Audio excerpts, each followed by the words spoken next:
बारामती तालुक्यातील होळ गावातून समोर आलेली बातमी ही संपूर्ण परिसराला हादरवून टाकणारी आहे।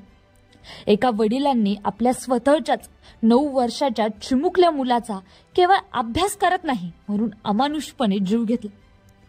ही धक्कादायक घटना घडली आहे पियुष विजय भंडलकर या बालकासोबत। वडील विजय भंडलकर यांनी रागाच्या भरात पियुषच्या डोक्याला भिंतीवर आपटून आणि गळा दाबून त्याचा खून केला। ही घटना घडल्यानंतर आरोपी विजय भंडलकर आणि त्याच्या आईने म्हणजेच पियुषची आजी शालन भंडलकर यांनी हा प्रकार दडवण्याचा प्रयत्न केला। मात्र पोलिसांना मिळालेल्या गुप्त माहितीवरून पोलिसांनी अंत्यविधी थांबवत मृतदेह उत्तरीय तपासणीसाठी पाठवला आणि हे खळबळजनक सत्य समोर आलं।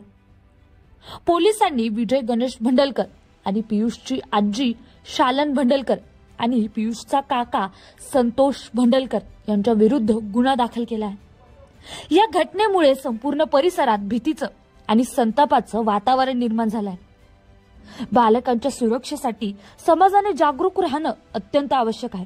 अशा घटनांना आळा घालण्यासाठी कठोर कायदे आणि समाजाची जबाबदारी याची गरज आहे।